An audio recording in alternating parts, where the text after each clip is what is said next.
I'm going to try and run through a year's worth of EPQ in about 5 minutes. Let's go. So before the year had started, I was originally going to do an architecture-based project, but then my younger brother was diagnosed with Crohn's disease.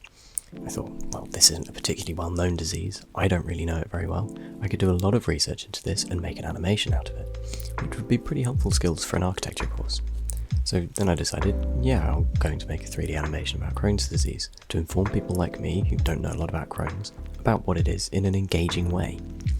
So at the beginning, in term 1, I had a mind map of my ideas, which was basically just to sort of see what sort of processes I'd have to go through and what software I'd need to use. I then made a skill wheel showing the skills that I thought would be necessary in this project and where I thought I was in that area at that time, which I would then compare to later. I also made a time plan, which didn't particularly work out very well at the beginning. I did go back and change it later and make a much more informative and clearer version, but it wasn't particularly helpful for me overall. The main thing that I did in term 1 was that I got all of my research for Crohn's done. I compiled a really large document of notes from all of the different sources, including my first-hand interview with my brother.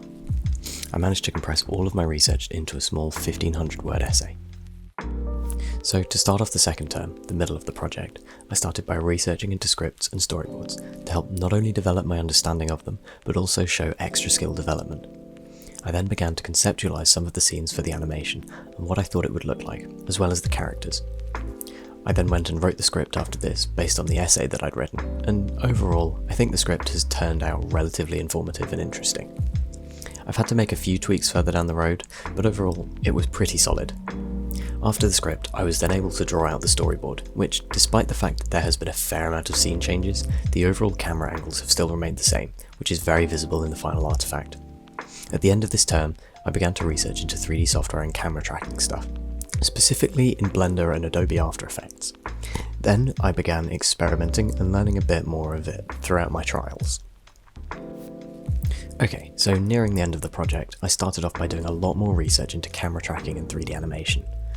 What I mainly learned about this is that it would take far too long to actually pull off, so I thought I'd just stick to basic 3D animation instead. Then I managed to actually create the model for my mannequin, and in all honesty, it wasn't too bad. I was basically referencing the design of a mannequin that I have myself, and it is really quite accurate if you compare the two. So then I got to rigging the character. Character rigging is effectively applying a skeletal structure to a 3D mesh in the software. The best comparison to this is with the human body, where you have bones with skin following them, all attached to joints which let one bone essentially pivot around another. I caught COVID at the end of this term, and in that week of isolation, I was incredibly productive. I created an entire PowerPoint presentation on Crohn's disease, which, in all fairness, I did later scrap, but all of the facts and the little animations that I'd made, I kept in the final artifact. During this period, I also managed to finally crack down on recording all of my audio, because I'd evaluated a lot of different audio recording and eventually concluded that my iPad and my old Xbox headset provided the best sounding audio quality, which is what I'm using now to record this. Parallel to this, I was also experimenting on the best way to animate my character. This included dressing up in a high contrast suit for camera tracking, which didn't really work very well, and neither did the Adobe stock character animations that I had looked into. So I eventually settled on having a video overlay of me talking to trace over whilst animating the character. It was very intensive and very manual. At the end of this term, I also made a new and improved skill wheel, which showcased how my skills have improved from before I started. I made this using a combination of Blender and Adobe After Effects to show a practical demonstration of the improvements and developments in my skills. Within the first 2 weeks of the summer break, I'd managed to finish the actual artifact.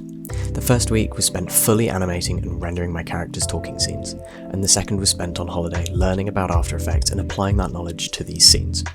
So then of course, I've managed to get everything composited into Adobe Premiere Pro.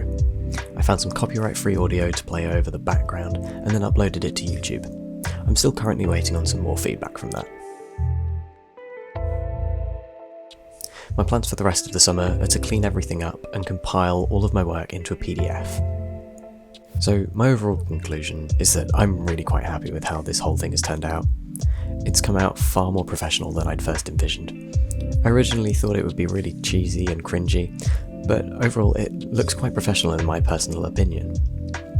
If I could go back and start again, I'd definitely spend far more time focusing on how to animate a character more realistically, because I only spent about 2 weeks on it.